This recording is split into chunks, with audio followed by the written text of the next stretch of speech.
Stay hungry, stay foolish.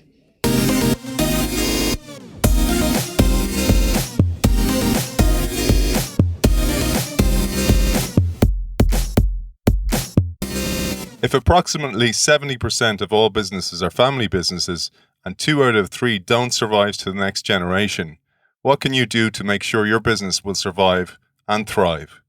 Today's episode comes clean with much needed info on the nitty-gritty issues such as entitlement, letting employees, even family members go, compensation, including your kids in the business, shareholder agreements, selecting the next leader, deciding whether to keep the business or sell it, exit strategies for outgoing leaders, money matters, succession planning, communication, conflict resolution, establishing an effective board, and transitioning to the next generation. We can apply the numerous ideas and tips in this engaging guide to address any business situation, family or otherwise. We welcome author of 30 Little Secrets of Family Business, Ensuring Success from One Generation to the Next, Henry Hutcheson. Welcome to the show. Thanks, Aidan. Happy to be here. Thanks for having me on. I love the way, Henry, you open the book with a great quote from Tolstoy. Happy families are all alike. Every unhappy family is unhappy in its own way. You say this is the same for family businesses. You know, I encounter lots of family businesses, have encountered lots of family businesses, and every family all by itself is unique. It's just the nature of having the dynamics of those family dynamics that are going on, and then you throw a business on top of it, and it gets complicated. But so there are rules of the road on trying to help them, and there's history and there's learning, but each family business problem is unique to itself. You know, it has its own problem and its own unique solutions that they're trying to find. So, yeah, it's pretty much true. What I love about the book is that there's so many valuable tips and tools for every type of business, leaders, employees, also parents as well. There's so much good stuff in here. But when people see the term family business, they often think of a small mom and pop's business. But you tell us 70% of all businesses are family businesses. And family businesses historically have accounted for the largest portion of new jobs created, a significant percentage of gross domestic product, and a good chunk of Fortune 500 companies. Yeah, it's about a third of Fortune 500 companies. I mean, if you look at Walmart, you look at Ford, you look at Mars, SC Johnson, these are gigantic companies that family members still sit in the background and have maybe not the majority of the shares, but maybe they've got board seats or whatever. So they are still controlled and influenced by the families. And it's true, there's lots of small family businesses out there, but any business that got started from somewhere, you typically drag your family members in. And, if you're smart and you're lucky, it turns into something. And there was a Forbes or Fortune article that came out probably 4 or 5 years ago of America's richest families. And you go through this list and virtually 90% of them are all originally family businesses. So for the family businesses out there that are struggling to make it happen, maybe you'll be the richest family in your country one day. There's a famous Andrew Carnegie quote, which is shirt sleeves to shirt sleeves in 3 generations, and many variants of that throughout different countries throughout the world.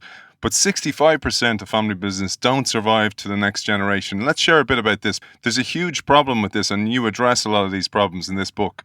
Yeah, the shirt sleeves to shirt sleeves is, unfortunately, it's a little bit of a misnomer, and I will tell you why. Basically, 2/3 of family businesses fail, and this has been measured through an organization called FFI since I think the late 70s or something. They take a group of family businesses, and then they come back to them. Are you a family business? They come back after a transition of leadership or ownership 3 to 5 years later, and 2/3 of them are not in existence anymore. So that's obviously not a good thing. But I think the reason why people think it's 3 generations, so it's each generation loses 2/3. But if you get a startup business and they transition to the second generation and they go out of business, you and I may not have heard of them in the first place. So we don't know they're going out of business. But if you went from generation 1 to generation 2 to generation 3, the awareness of that family business is out there now. So when that thing actually goes under, everybody knows about it. And at the same time, you take 100 family businesses, you transition, lose 2/3. Now you're only left with 33 family businesses. You transition those, and now you're only down to about 10%, right? Out of 100, those aren't good odds. You tell us the number one reason that family businesses break down is a lack of trust in the business. It is. And that always amazes people. And it amazed me when I finally got under it because there are so many contributing factors. But the reason why, the way that I kind of portray this is good performing family businesses outperform non-family businesses on a number of financial metrics. And people are surprised about that. And I said the reason why is trust. When you've got a group of people that are owners and they all trust each other, and you can take the left side and I'll take the right side and you take the middle, and we're all working as owners together, then you've really got a lot of power in running this business as opposed to I am in charge and you guys do what I say and other people are just doing their work. And people struggle with that a little bit. But then you come back and say, okay, now remove the trust. Let's say that everybody's suspicious of each other. So now you can see that if you remove the trust, there's no way you could possibly perform at that level. There's long-term planning, there's long-term investing, people are dedicated to working for the family business. All those things matter, but none of them matter as much as the trust. And so once you lose the trust, you're really heading down the wrong way. This one's so relevant for anybody working in an organization, but extra relevant for a family business because it's so personal in many cases. And you say making mistakes is unavoidable. And once a level of success and stability is achieved, there usually is no manual on how to run the business because it's all in the founder's head. And this is a challenge for so many family businesses, is getting what's in the founder's head out onto the table and then spreading it throughout the business. It's true. It's generation 1 to generation 2. The failure rates, so while about 66% they fail, they come from pretty different reasons. 1 to 2 is making that big transition from an entrepreneurial, risk-taking, typically a very dynamic, had some luck, is bright, made this business happen, but they really don't know exactly why it happened. They have what it takes to make it work. They got a little luck, and this thing is working, and so let's keep doing more of it. They drag their kids in, other relatives, and they say, okay, what do I need to do? He or she says, go do this and go do that, and everybody's making money and everything's great. But you really don't know why. You don't have any systems, you don't have your procedures, you don't have any processes. You just do what the leader tells you to do, and everything's going to be good. Moving forward, however, the gas of spirit and the entrepreneurialism of the founder can't continue because the founder can't continue forever. And then going into the next generation, you get this answer that comes back of, why are you doing it this way? And the answer is always, well, we do it this way because this is the way Dad always did it. But they really don't understand why. So the tricky thing is to be able to set up policies, procedures, repeatable procedures, and having some governance and having some structure and drawing boundaries, having roles and responsibilities on how we're going to actually run the business, because in the future, the founder's not going to be here and you've got to extract all of that out. If you don't, that's when you start to get into trouble because everybody debates, what did Dad really mean about this, that, or the other thing? One of the things I wanted to share with you was I think one of the most frustrating things as being a consultant is when you create a good strategy for a business and you know it's going to be put in a drawer, never to be seen again. Right. Working in innovation, I found that the people who took the work the most seriously and the people who would put it into place were family businesses, because they were usually owners or second generation or third generation owners at the helm. And they were always thinking long term. And that long term thinking is one of the huge advantages that family businesses have. It really is. And a lot of that, if you've got a family business, and I deal with this with all of my clients, you've got the current generation, they're thinking about retiring, they have all these investments that they need to make. In a normal non-family business, you want to extract all of the value out of this thing and be on your way. When in reality, you know there's this great investment that you need to make, and it's not going to come to fruition for a period of time. But hey, when I die, all of my wealth is going to go to my kids anyway. And if my kids are in my business, great. Let's keep the goose that's laying the golden egg healthy and strong. So I'm going to invest in the goose. Maybe I'm not getting the eggs. I've gotten all the eggs that I need, but the goose continues to lay eggs for my family. And that's the whole point, isn't it? And let's move on to some of the solutions that you put in place to ensure success in family businesses. And one in particular you call conflict resolution before family revolution. This is where you tell us about the importance of communication. And let me step back a little bit. It's difficult to be in a family all by itself. A family kind of has a generational hierarchy. Mom and dad are kind of in charge. You've got kids, and then whoever's oldest kind of has more authority just because they've been around longer. And everybody's got a different personality, so they bring that to bear. And so every family has this unique dynamic that goes on, and there's the black sheep of the family, and then there's jealousy that goes on, and there's sibling rivalry that goes on. And so that's over in bucket number one. Over in bucket number two, you've got this business that's supposed to make profit. I mean, that's at the bottom line. As long as it's not illegal, and as long as we're kind of being moral and ethical, you compete in the marketplace and try to make money. You put these two things together, and now you've got two problems on top of each other. So now here I am working with my child or working for my parent, and maybe something from a business aspect is not going the way it's supposed to go. When you're having to deal with a family member on this, you don't want to hurt their feelings because they're part of the family and you love them. And oh, by the way, all this family baggage gets dragged up. So a lot of communication gets shut down at a minimum because you don't want to hurt anybody's feelings. And so you just don't say things that need to get said. And then when finally something big happens, there's this blow up because you just can't hold back anymore. When family businesses learn to communicate well with each other, you can talk about the things that you need to talk about from a business perspective without worrying about hurting each other's feelings because you know it's not personal. It's just a business thing. But you have to establish good and regular communication in order to make that happen. And hey, families aren't designed to communicate well, and businesses by their nature are not designed to communicate well. So it takes an extra effort to be able to communicate well with each other. This is interesting, that when in doubt, include everyone. So include spouses, partners, etc. Right, and that's kind of around family meetings. You know, the whole family has some level of influence. When you have a family, everybody's included in the family. It's not like who's invited to Thanksgiving or who's invited to Christmas. Everybody's invited because you're part of the family, right? So when you're having a family meeting and you've got this business that generates income and well-being for many of the family members, and even the family members that are not working there, if you're talking about global issues with the family business, like I'm going to transition it from one generation to the next, or I'm deciding that I'm going to, leave the business to your brother because he's really good at doing this thing and you're going to be an owner, so on and so forth. You really do need to include everybody in those big decisions. Now, that's not to say every single meeting when you're talking about certain details, everybody needs to be there. Heck, everybody's not going to want to be there.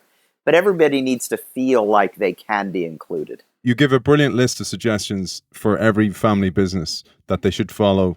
But one thing that I thought was really interesting, and also interesting for anybody with a family, it doesn't matter, or any group of individuals you're bringing together, is to create a manual, kind of a rules of engagement. What behaviors are tolerable? What way do we want to show up?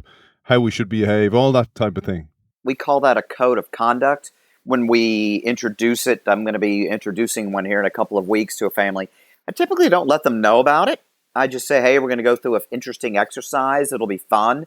And I take them through an exercise where at the core of it, everybody individually writes down on a piece of paper by themselves in the room, what are some of the things that we can do as a family, individually and as a group, to improve our communication. It can be things that we need to do more of or things we need to do less of. And so individually, everybody gets to write down their little thing about, hey, I don't like it when my brother does this thing, but they're not going to say it's my brother. When dad yells at me, I shut down, or whatever it may be. And everybody writes it down in the privacy of their piece of paper. But then I ask them to share all of that individually, one at a time. And so they're looking at me when they're really referring to one of their family members. So it's a really easy way to get some of this stuff out and on the table. So we write all of that down. We have a great discussion about it. And once you get that all written down, you kind of clean it up, put a title on it, and you call it the code of conduct. We say, hey, this is the thing that if we can do all of this stuff, then we'll be able to communicate better. If you won't do these things and you'll show up to meetings on time and turn your phone off when you're in the meeting and whatever these things may be, each one is different, unique to every family business. But it's great to have as a living document for the family as they go forward to help them communicate. Moving on, there's a headline you share in the book, which we'll explain in a second. P. Diddy buys $360,000 car for his son's 16th birthday. And you say, what a way to mess up a kid, because this creates a sense of entitlement and it's a sure way to destroy a family business and a kid's mentality. I really should follow up on his kid, because he's probably 26 by now, but I don't know how old he is. But the point, I say that, I share that with everybody to kind of make the point that when you're bringing your kid into the family business, before they finish their schooling, bring them in, let them work, let them do what they do. Give them as much responsibility as you have or they can handle. And pay them a reasonable amount of money, because it's just a summer job, right? It's just a part-time job. So let them get a feel for the business. You get a feel for them, et cetera, et cetera. But once they actually finish their schooling, they should go work somewhere else for a period of time. But if and when they come back, you need to start them at the bottom, and you need to start them in an appropriate place. They need to interview as anybody else would come into the business and work their way up. Now, that's not to say that you can't rotate them through departments and groom them in order to one day become something. But many times, family business owners love their kid, don't want them to suffer, don't want them to be in pain, and so they give them a title and more responsibility than they can actually handle and they're qualified for, and they particularly pay them a salary that's not appropriate for their position. And then they start thinking, hey, I'm good at this thing because my dad's good at this thing and my dad's an owner, and so one day I will be an owner, even though I may not be good at it. And now you engender an attitude of, I am good at this business because my family, my bloodline, my genetics. When in reality, people are only good at what they do when they demonstrate they're actually good at what they can do, right? There's experience and education and so on and so forth, but can you actually do the work, and can you actually do the work well? That's all that really matters. And promoting your kid too fast is a bad thing to do. There's a great line I pulled from the book, which is, raising a child with the appropriate balance of confidence and humility is certainly a challenge. Next time you're faced with a decision and don't know which choice would be best, ask yourself, what would a super entitled person choose? And then choose the opposite. And you say here, whether it started with the parents or not, this sense of entitlement, the change must come from the parents. And it's true. The parents, you're a parent and you have a child, and is there a genetic component to kids that tend to be more entitled than others? Possibly. But certainly, a parent can increase or decrease your child's perspective on the meaning of life and the value of work and what it takes to get ahead, and that, hard work actually is necessary in order to get ahead. And yes, there will be some sacrifice and there will be some pain involved. That's why they call it work. And oh, by the way, you don't want to go the other way either. I've seen it the opposite way where, hey, I don't want my kid to be entitled, and so I'm going to stick him in a ditch and make him work for nothing.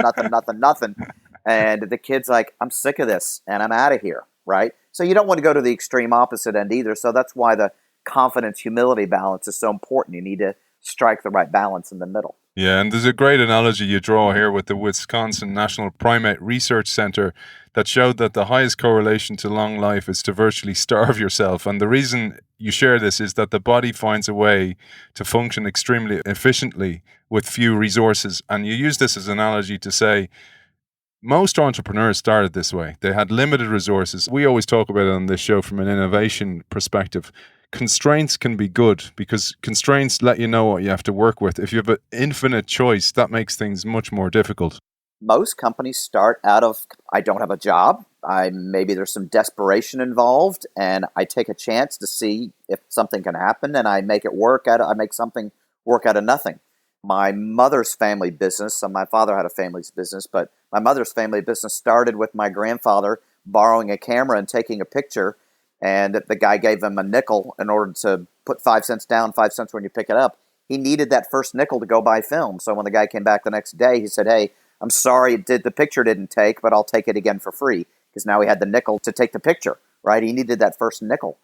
But that's part of when you're raising your kids in the business is don't give them the easy way out. I know it's painful as a parent to watch your child have to suffer, but we all know on the inside that the only way you become really good at something is to have to struggle through it, because that's when you really know and learn what it takes to do something, right? Don't give them the easy path. And so giving them a difficult path and putting them into the hard, difficult projects and letting them fail and accepting failure and letting them learn from some of these failures as well develops them into becoming a highly functioning individual in the business and as a person. One of the things you share as an antidote for entitlement is encouraging philanthropy. It is. And a lot of families and family businesses do this.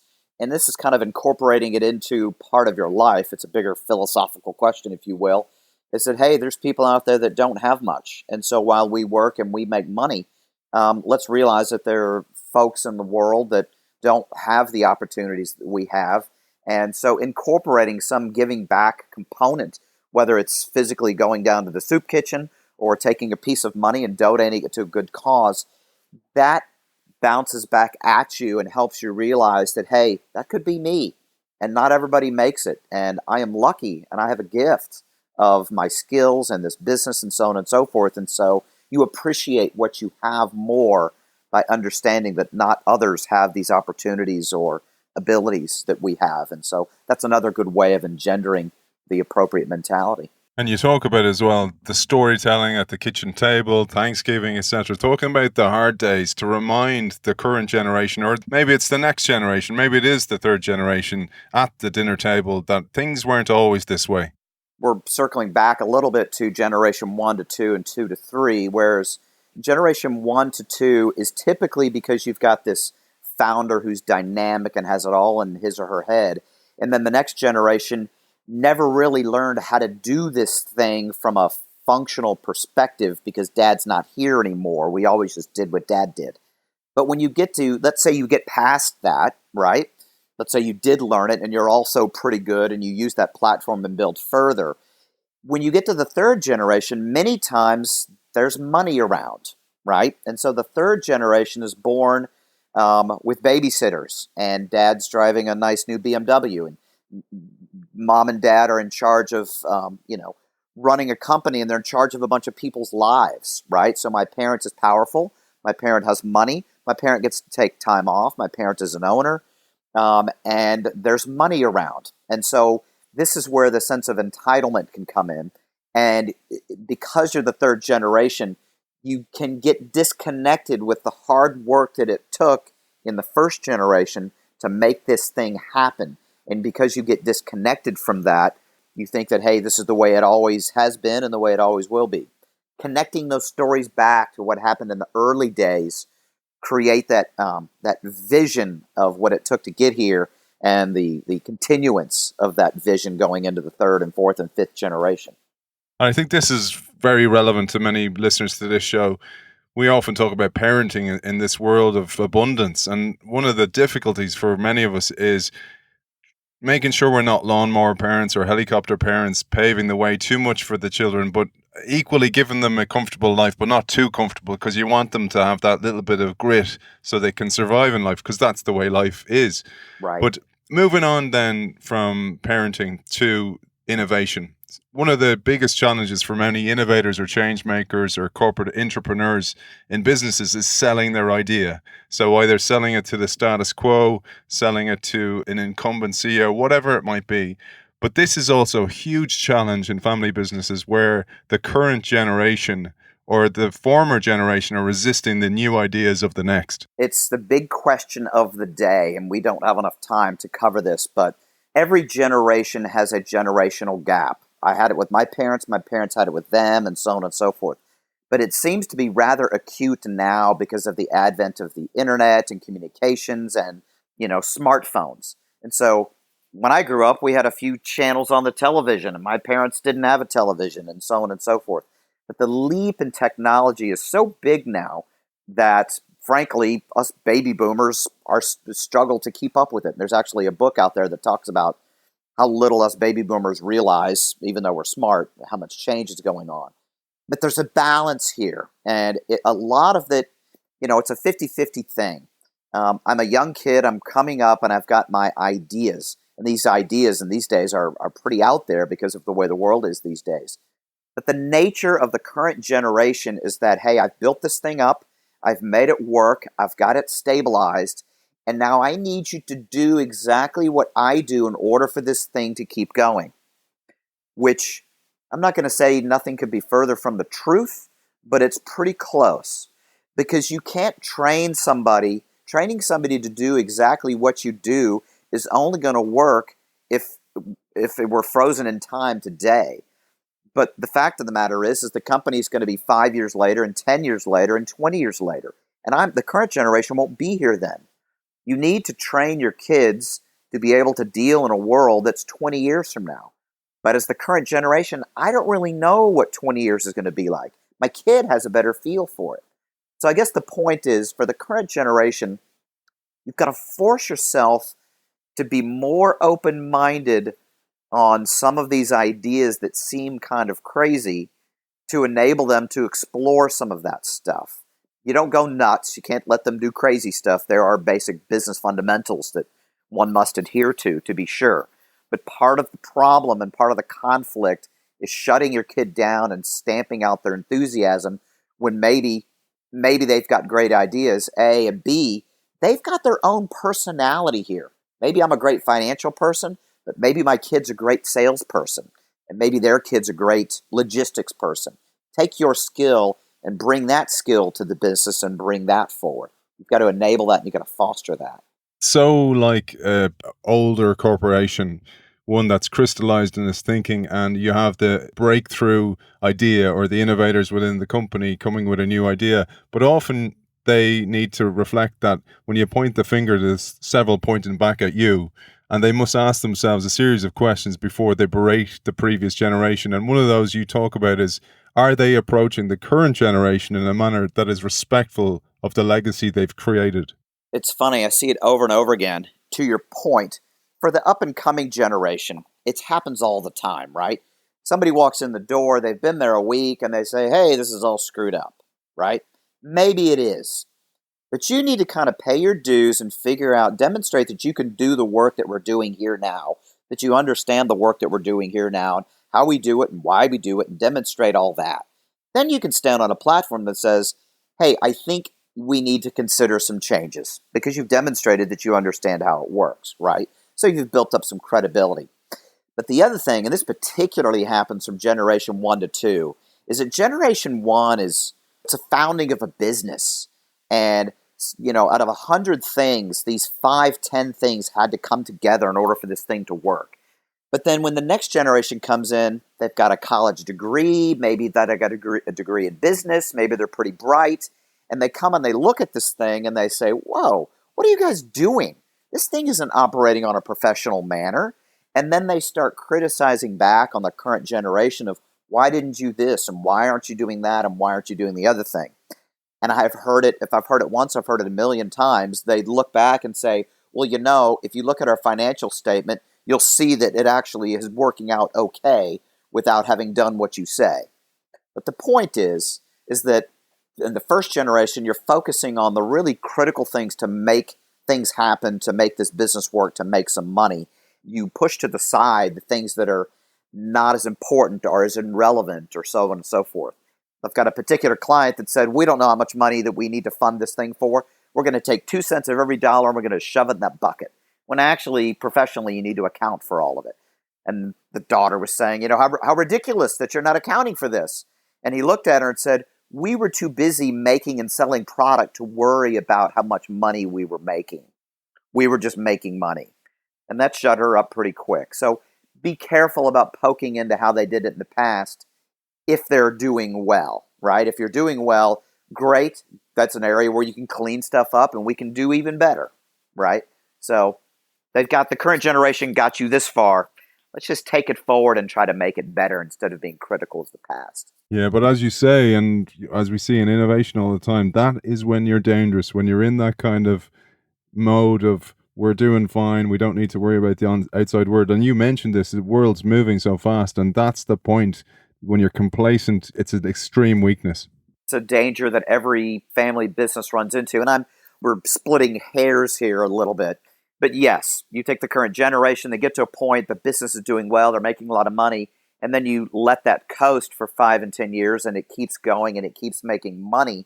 It's not, without innovating and going into the future and evolving, things aren't going to work. And the current generation gets a mindset that gets stuck saying, hey, we need to just keep doing what we're doing, and I become more and more and more conservative because I'm coming closer to the end of my life, and my risk tolerance is going down as I get older, right? So I don't want to risk anything. And hey, you're a 22-year-old. You got nothing to lose. You're ready to risk everything. Please don't come into my, $50 million business and start risking everything on your cockamamie ideas. So it becomes a point of conflict, to be sure. You do a brilliant job of showing the type of diversity you need in a family business, including board members and the different types of boards you can bring in, etc. I'd love if you shared a little bit about this. Every family business needs to have some kind of entity that functions as a board, as a good board. I'm not saying a board, but a good board. People think any board, and a lot of people think, oh, well, all these bad things will happen. Well, then you've got a bad board. But you need to have some kind of oversight, and part of having a good board is having some independence on there. Having independence is having somebody on that board that is not a family member, and it's not your friend, and it's not somebody who's going to be embarrassed to tell you that they disagree with you. They're not risking their financial future, and they're not risking their friendship.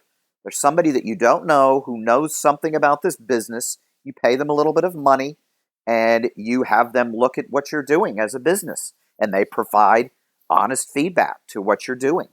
Now, when you're a smaller business, maybe this is just an external person, a group of people that you go to lunch with. But as you evolve further, having an actual functioning board with independent members is important. I want to tag on to that too. A lot of family businesses get hung up, and I'm diverging from our topic a little bit here. Just because you have children doesn't mean that the best qualified people to run your business.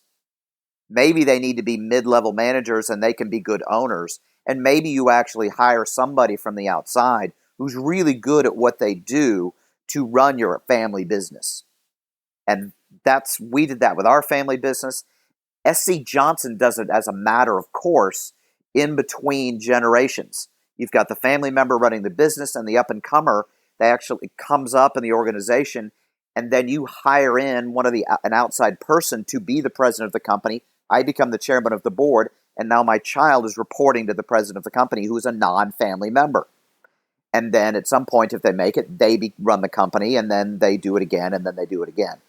Don't forget that bringing in non-family member people can be very important to the success of a family business. This is so important because it's diversity of thought as well. And you tell us one of the most important things to take from this book is that when a family member has worked in a different business or a different industry, the business itself, the family business, has a much higher survival rate. It does. And actually, there's two parts to that. But the specific part is this. The highest correlation to a successful family business transition from one generation to the next is when the next generation has spent some time in their life working somewhere else outside the family business. And the reason why many people think is because, hey, I developed these additional skills and knowledge of the outside world and so on and so forth, competitors or suppliers or whatever it may be. And that is definitely very true. But the real reason is that it helps develop a mentality in somebody of, I'm going to call it an ownership mentality. You need to know who you are and what your skill set is and what your worth is in this world, disconnected from your family and from your network. Your whole life you've flown underneath your parents' wing, and in coming into the family business, you're going to fly underneath their wing from a business perspective. You need to go work for somebody else where your name is not on the door and the person you work for is not your parent and not your relative. It's just a business arrangement. And it's even better if you go live in a different city. Go establish your own life. This is the first building block for success, is developing some sense of independence. So that when you develop that sense of independence and you do come back to the family business, you can stand toe-to-toe with your dad or your mom and say, look, I hear you, but I disagree with you. And you stand your ground because you have your core beliefs that you developed from yourself, from within, not because you inherited them from your parent. Number one. Number two, one day when you are the owner of the company, you have to stand alone and make these decisions by yourself, right? You can ask your employees and you can ask your friends, but am I going to invest that $1 million in that new technology or am I not? And nobody's there to tell you the right answer because it's your company. You decide. You do it on your own. Having that sense of independence that you've developed as a child somehow is going to help you be a good owner and have an ownership mentality once you are running the business and to be successful. That being all of a sudden left alone to make the decisions, it's so reminiscent of parenting. So you're trying to teach them to survive in the world without you. That's what you're trying to do. But you mentioned in the book a huge area of concern, anxiety, and conflict in the family business is control over the family business, especially in the case of an untimely death. And procrastination is the deadly sin of estate planning. And you tell us 70% of people don't even have a will in place. And I loved what you do here with your clients where you do the heart attack drill. Right. You don't always have to do that. The question that you're trying to put forward is, okay, there's leadership and there's control. Somebody's going to run this business, right? Let's go get the best person and people possible to run this business. There's a goose that lays golden eggs. Who are the best people to tend to this goose to make sure that it lays eggs and it's going to lay these good eggs forever, right? But that doesn't mean that you necessarily own the goose, right? You can hire somebody from the outside to run the business. But let's say it's somebody on the inside of the business. At the same time, there's control. Businesses have owners. And if you're the dad, you're 100% owner. But if you've got 5 kids and you've got 2 kids who are really good at the business working here, and then you've got 1 kid who's working here, but doesn't always show up on time, but he's in sales and he's pretty good at what he does, but he's not really cut out to run the business. And then you may have 2 that are completely not in the business. Well, when you die, what are you going to do? You're going to give your estate equally to your kids. So now everybody has 20%, right? So now the 2 good people have 40%, but the majority of the ownership is sitting with your mid-level sales manager and 2 people that don't even work in the business. You need to give control of the business to the people who are actually in the know and leading the business. Those who are most capable need to have the control of the business. Now, it gets scary because the way I've drawn the picture is, okay, so wait, you're telling me that I have to give them a 50% to 2 kids and that leaves 49% for the other 3, and that doesn't seem fair. Well, you can equalize it with other assets that you have, number 1. But number 2, in an LLC, you can make them managing partners, which gives them control, or you can create voting shares, which is a different set of share group, which says when you have these shares, you have control of the business, but the other shares benefit in the financial end of things. So the point here is that whoever's leading the company, whoever's most capable, needs to have control over the business if you want that business to continue doing well in the future. And you mentioned there, Henry, the shareholding of the company. So that's with the family. But how do you attract middle management? This is absolutely key. Bringing in outside middle management. And it's not friends of the family. It's actual professionals because you need to professionalize the company. How do you incentivize those guys? Because many that I talk to struggle at working for family businesses. Well, I'm going to flip it around. How do you not de-incentivize them? And that's usually the problem. And it's going back a little bit to entitlement. Anybody that joins a family business, anybody that joins any business wants to be recognized for their contribution and their effort, and they want to be rewarded, right? This is an arrangement that we have. You need some help. I can help you with that thing. And in return for me helping you with that thing, I want you to pay me for doing that. Because if you're not going to pay me, then I'm going to go find somewhere else to go. And oh, by the way, if I do a really good job, I want you to recognize that I did a good job, and then I want to be financially rewarded for that thing and recognized and so on and so forth. However, in a family business, many times you can find a philosophy that goes on that says, oh, that's only for family members, and you're only going to be in the know, only family members are in the know, and only family members are going to get promoted. So I'm working hard and I'm doing well, but I know that Junior over here, who is not as good as I am at doing this thing, is going to move up in the organization and I'm not. So the point is you need to recognize that when you're promoting your children in different positions and you're giving them opportunities and you're giving them salaries, How does that look in comparison to the rest of the company? How do the other employees feel about that?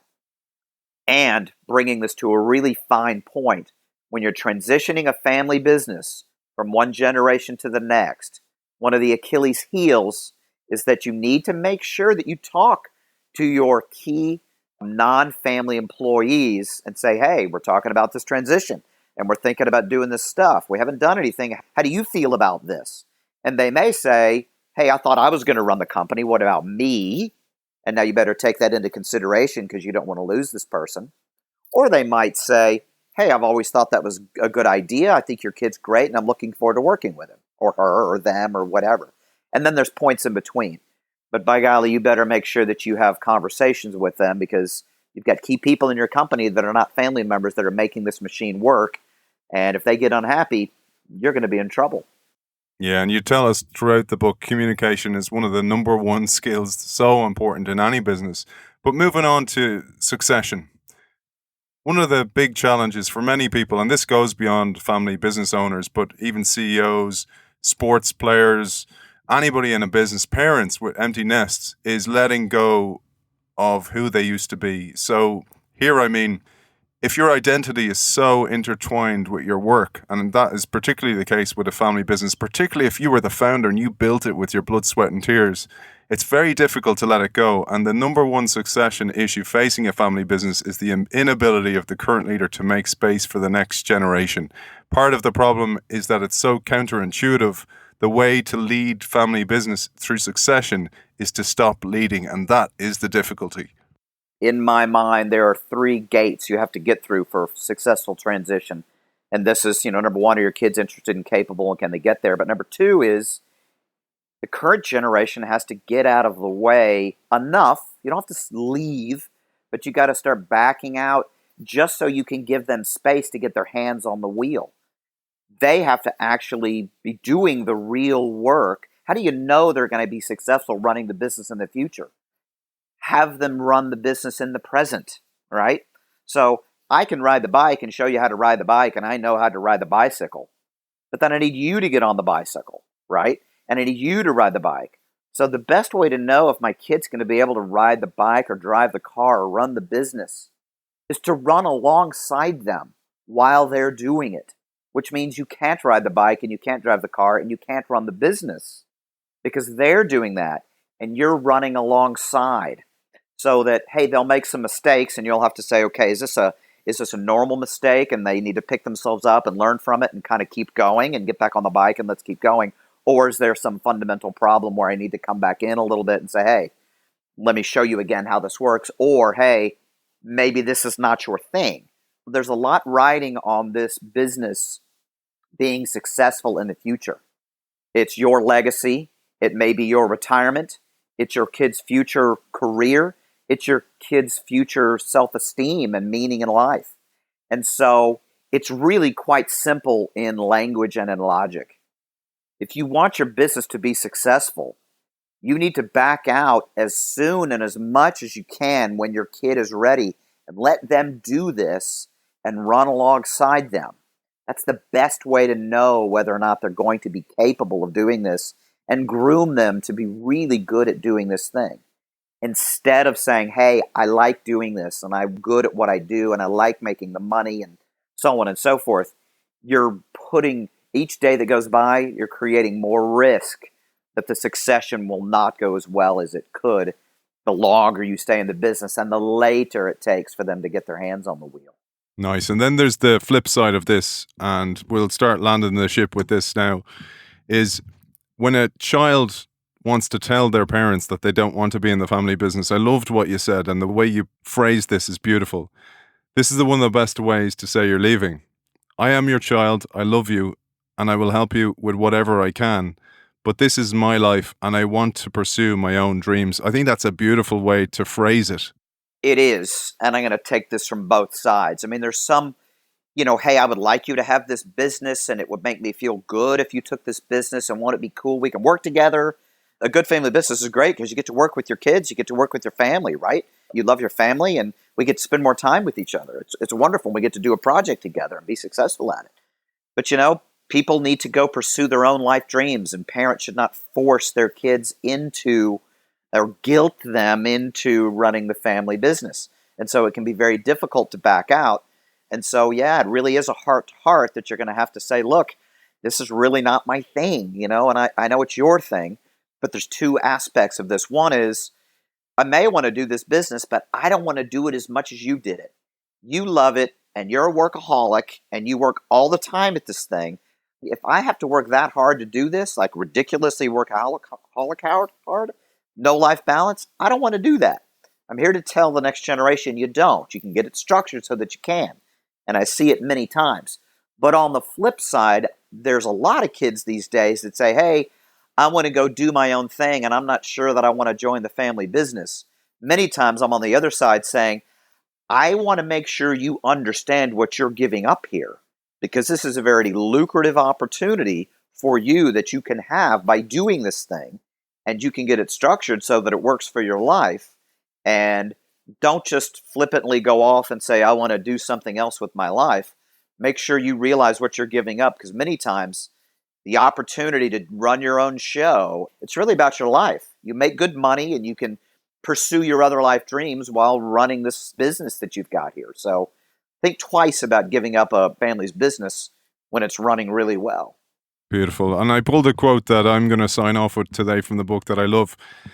In a family business, there is a permanent emotional relationship with your work colleagues. Families are lifelong social structures characterized by unqualified love and support among their members. You can quit your jobs, but you can't quit your family. I thought that would be a nice way for me to sign off this week. But before I do, I'd love if you shared your final call to action, perhaps after you tell us where we can find your work. Sure, it's real easy. We're called Family Business USA, which is kind of funny because we work all over the world, but FamilyBusinessUSA.com. The book is Dirty Little Secrets of Family Business. I'm Henry Hutcheson, and 3 quick points. Are your kids sufficiently interested and capable? Can you get them there? Can the next generation back out enough to let your kids get their hands on the wheel? And number 3 is, can your kids get along once they're working together in the future? Those are 3 must-have gates in order to successfully go to the next generation. And if you work on those things, you can make it and you can do it. Author of 30 Little Secrets of Family Business, ensuring success from one generation to the next, Henry Hutcheson, thank you for joining us. Thanks for having me, Aidan. I appreciate it.